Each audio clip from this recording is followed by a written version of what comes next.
Hey there, folks. Welcome to Spectrum Pulse. We talk about music, movies, art, and culture. And if you can't tell, currently in the mountains. I'm actually currently shooting this from my phone because my camera and the onboard mic's having some weird frequency issues. But regardless, this still looks halfway decent. And you know what? While I am out here, I do have an entire list of album reviews in short form that we can compile. So, okay, let's get on the pulse. So before we go any further, if you'd like to like and subscribe, I would be extremely grateful for all that. Again, it's tough for some of these compilation episodes to get a ton of traffic, so share, comment, do anything to boost the algorithm, that'd be much appreciated. But we have 8 projects on the docket. Let's go first and start off with... From Ashenspire, Hostile Architecture. Hey kids, want a distinctly Scottish, impressively bleak and chaotic exploration of how brutalist and utilitarian architecture of cities under late capitalism, how it can trigger intentional psychological damage to the underclass, all through chugging progressive black metal, nearly swallowing up all the horns and the strings? Well, that's Ashenspire's second album for you, with a solid improvement in the production since their debut to make the riffs nastier and the texture sharper, although the drum mixing can still be kinda muddy. And while the theatrical delivery kinda reminds me of a more humorless Joe Talbot with more visceral poetry, this sort of desperate maelstrom feels more built up to terrify the audience living within this trauma, pick at the ignored wounds. And yet without any release, it's more of a wallow than galvanizing for any fights against fascism ahead. It's a harrowing, discordant experience, but gotta be honest, not one I'm gonna revisit that much.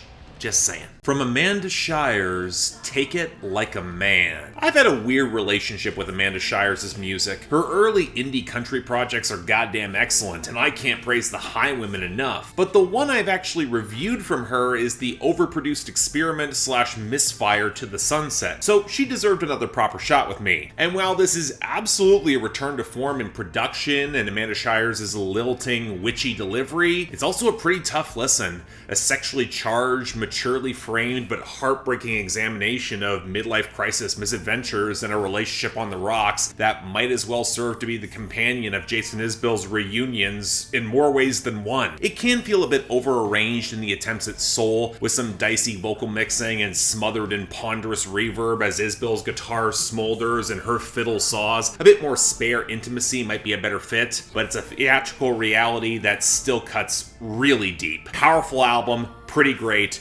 Check it out. From Doechii, She, Her, Black Bitch. Okay, Tampa rapper, 2022 XXL freshman, signed to TDE. Less of a good sign these days given their frustrating release methodology. If I'm SZA, I'm killing something. But okay, Doechii impressed me with a lot of very early Nicki Minaj in her style, but with a hornier, quirkier, but more vulnerable vibe, courtesy of her 2020 EP, Oh the Places You'll Go. Now this is her newest EP, and it starts off so vicious and cutting that you might wish it was all just these killer bars against snarled percussive bangers. She's that effective, especially on Swamp Bitches with Rico Nasty. Unfortunately, it does take a bit of a dip with the awkward pop of Bitches Be, but the watery, no-name-esque melancholy of This Bitch Matters and the sensual R&B remix of Persuasive with What Do You Know SZA, it brings it back around. And outside of some kind of rough percussion mastering, this EP's pretty great. Leaves you wanting more. Punch! Get on that! From Wav Bowen, Somewhere Between the Secret and the Truth.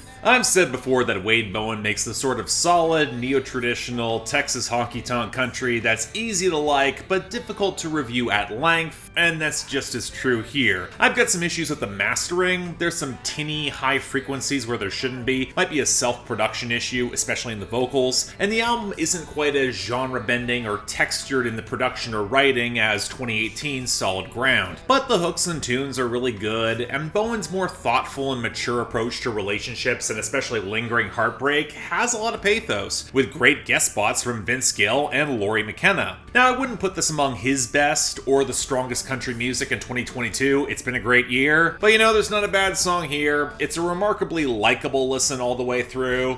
Check it out. From Father John Misty, Chloë and the Next 20th Century. Yeah, I know y'all were expecting this review months ago, but this project's never really clicked with me, and I can finally pin down why. A pre-rock and roll, light jazz crooner throwback, where Josh Tillman feels like less of a presence, where the modernizing quirks feel out of place, but the languid compositions never do enough to differentiate themselves from their influences to really pop off. But okay, you come to Father John Misty for the writing, and yes, there's a poetry in the rhyming echo of history amidst femmes fatale, a performative, rather pathetic, borderline parasocial machismo, and the existential emptiness that comes with this historical cycle never breaking. But pure comedy at least offered a balm and an intimate laugh hitting these same themes. Salvaging the artifice here feels kind of flimsier than that reality. Oscar Wilde might appreciate this cultivation of beauty. Guess I'm kind of corrupt, looking for a little bit more. From Calvin Harris, Funk Wav Bounces, Volume 2. I feel like we should have gotten this like 2 or 3 years ago before I could point to Emotional Oranges, the Juice Boxes, the better version of the sound. But outside of Calvin Harris remaining a weirdly unsubtle producer, which leads to slapdash mastering and some crunchy but canned sounding high frequencies being left in, not exactly ideal for as smoothly mid-tempo as it's trying to be outside of some guitar flashiness. Let's be real, it's a shallow singles grab bag that lives and dies on the guest performances. So for me, Woman of the Year with Stefflon Don, Coi Leray, and Chloë, the opulent New to You with Normani, Tinashe, and Offset just going off, the new wave bounce of Stay With Me with Halsey, Justin Timberlake, and Pharrell, the sizzling funk of Somebody Else with Georgia Smith and Lil Durk, bit of low-key vibes on Nothing More to Say with Black, and Pusha T just owning this vibe on day one. The rest,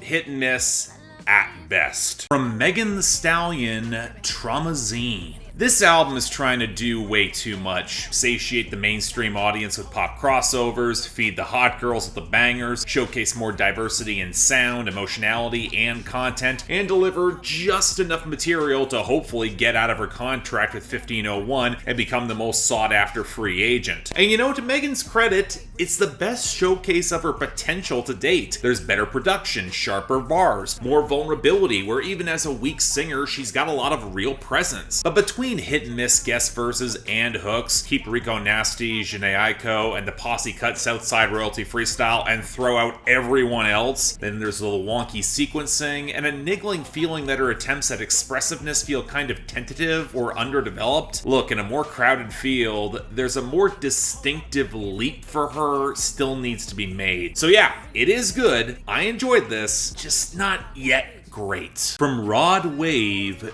Beautiful Mind.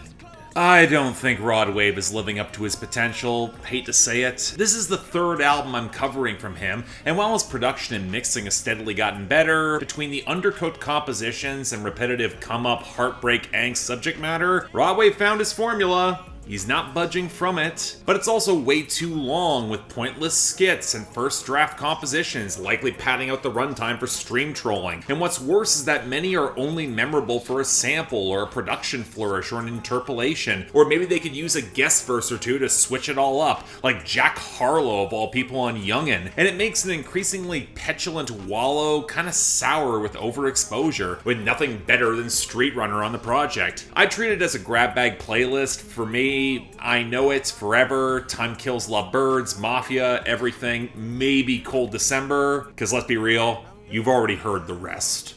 So yeah, once again, thanks a lot for watching. If you'd like to like and subscribe, I would be extremely grateful. Again, share, try to boost the compilation episodes. I will be shooting most of the other episodes short form, similar to like this, maybe a little less scripted. We will have to see.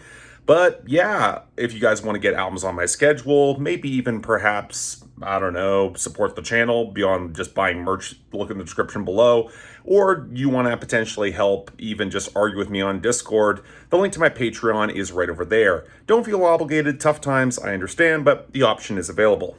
Till then, I'm Mark, you're watching On the Pulse on Spectrum Pulse, and I'll see you next time.